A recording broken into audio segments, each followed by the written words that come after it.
Bakit nga ba agad na pinangambahan ng China ang sanib puwersang isinagawang paglipad ng isa sa iconic bomber ng Amerika na B-52 Stratofortress katuwang ang matikas ding light multi-role aircraft ng Pilipinas na T-50 Golden Eagle? Ano nga ba ang matinding kombinasyong taktika at lakas ang maaaring isagawa ng dalawang naturang mga warplanes halimbawang ito ay isabak na sa isang tunay o aktwal na senaryo ng isang matinding digmaan? Ang pangamba ng China ukol sa mga posibilidad na ito at ang mga natatanging sandata at lakas ng B-52 at FA-50 aircraft ang siyang tatalakayin natin sa video na ito.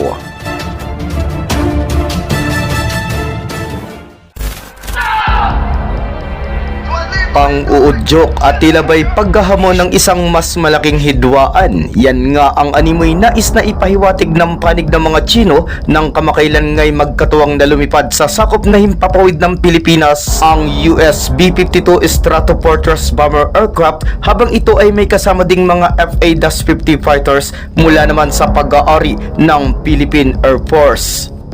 Pero habang ang Beijing ay itinuturing na isang political show ang magkatuwang na pagpapatrolya ng US at Philippine aircraft, ay mariin namang inihayag ng mga opisyal na ang nasabingang mga aktibidad ay naglalayon lamang na mas palakasin ang kooperasyon sa pagitan ng sandatahan ng Pilipinas at ng bansa ng Amerika. Dagdag pa ng pamunuan ng hukbong panghimpapawid ng ating bansa na ang insidente ay pagpapakita ng kanilang pangako at kahandaang suportahan ang pagsisikap ng ating depensa para naman pangalagaan ang ating teritoryo at soberanya at gayon din para panatilihin ang kapayapaan para sa kinaroroonang rehiyon.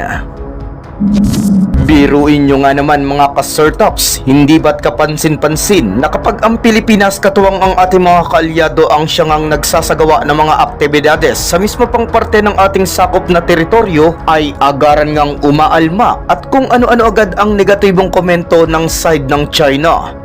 Pero ang mas nakatatawang katotohanan sa mga kabila nito ay hindi nga nila tinatandaan at itinatala ang ilang mga buwan, ilang mga taon at halos dekada na nilang panggugulo at pag-aangkin sa legal nating nasasakupang mga isla na nasa parte ng West Philippine Sea.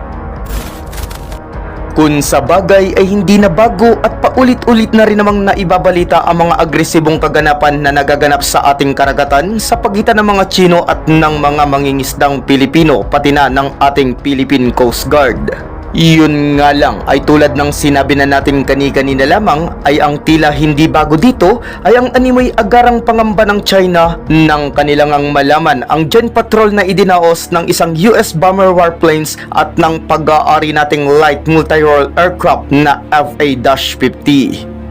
Kung sa bagay sa aspeto ng seguridad ay mukhang dapat lang talagang maging handa ang mga Chino lalo pat sa napakaraming labanan na pinagdaanan at hindi matatawarang kakayanan ng mga B-52 Stratofortress ay talaga namang delubyo ang maaaring sapitin ng isang nasyon na mamalasin ngang matikman ang lakas ng mga kargadang taglay ng isa sa pinakamalupit na strategic bomber ng Estados Unidos.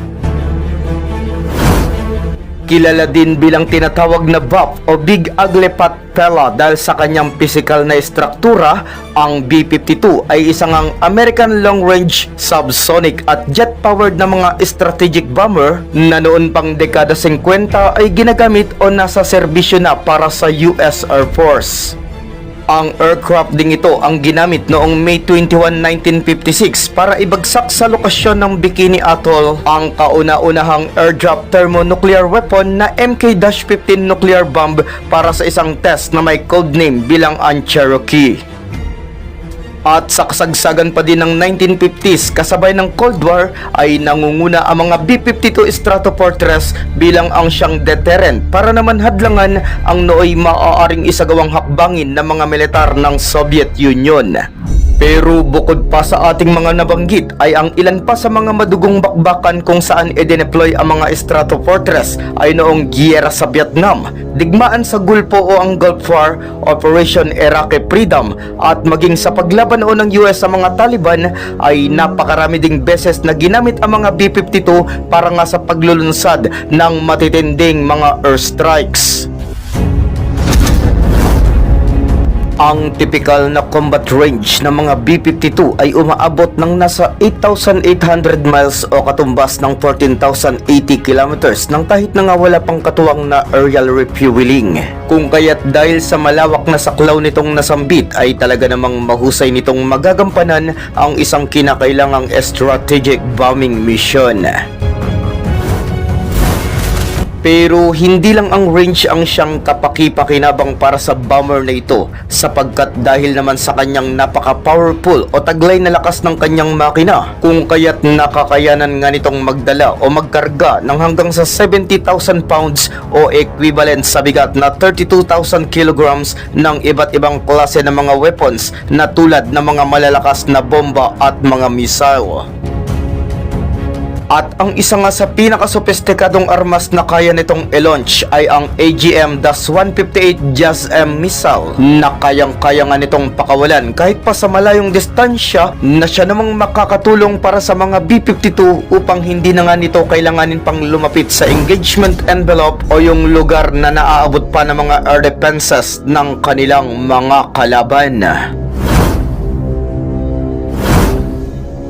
Samantala, pagdako naman sa FA-50 Light Combat Aircraft na siya ngayong nasa serbisyo para sa ating hukbong panghimpapawid, ay hindi din nga maitatatwa ang mga katangian at mga kakayanan na kaya nitong ipamalas, lalo pat taglay din ito ang ilan sa mga malalakas at mahuhusay din talagang mga armas. Nangunguna na nga dito ay ang kanyang General Dynamics M197 na isang 20mm na 3-barrel rotary electric cannon na may tag 205 rounds.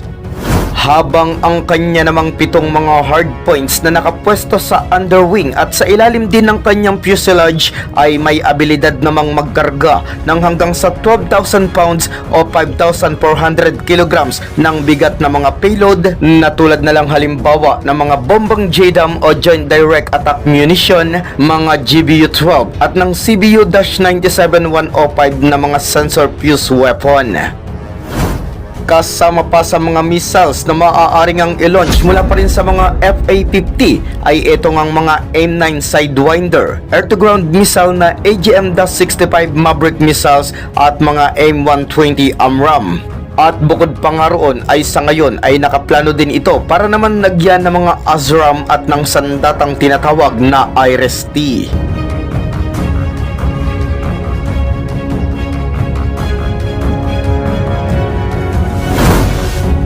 Sa kasalukuyan ay ang lokasyon ng South China Sea ay ang isa sa nangungunang pinagtatalunan sa bahagi ng kanlurang Pasipiko. Kasama na ang ating bansa, Japan, Vietnam, Indonesia at ang China ay talaga nga namang may kanya-kanyang claim sa naturang area. Kung kaya't aminin man o hindi ng panig ng mga Chinese at maging ng US ay ang pagpapakita ng isang malakas na uri ng bomber na lumilipad sa lokasyon ay talaga namang isang matinding estratehikong senyales na kung saan ay lantaran nga itong nagpapakita ng isang operational advantages. O sa mas maiintindihan ngang salita ay ang pagde-deploy ng mga B-52 Stratofortress katuwang ang FA-50 ng Pilipinas ay nangangahulugan ng isang matinding pangamba at hadlang para sa China sapagkat tulad muli ng nasabi na natin kanina ay hindi lang mga conventional weapon kundi maging ang potensyal na paggamit ng mga sandatang nuklear ay may posibilidad o pwede talagang isagawa gamit ang naturang iconic na US bomber. Kung kaya't sa naging reaksyon ng mga Chino nang maispatan nga nila ang paggala ng B-52 Stratofortress dito sa Pilipinas ay hindi nakataka-taka kung bakit tila yata'y agad itong nahintatakutan sapagkat alam din talaga nila kung anong maaaring dilubyo ang maaaring iparanas sa kanila ng mga warplanes na ito sakaling mag-umpisa sila ng mas mga agresibo pang mga aksyon hindi lang sa Pilipinas kundi maging sa kabuuan ng Indo-Pasipiko.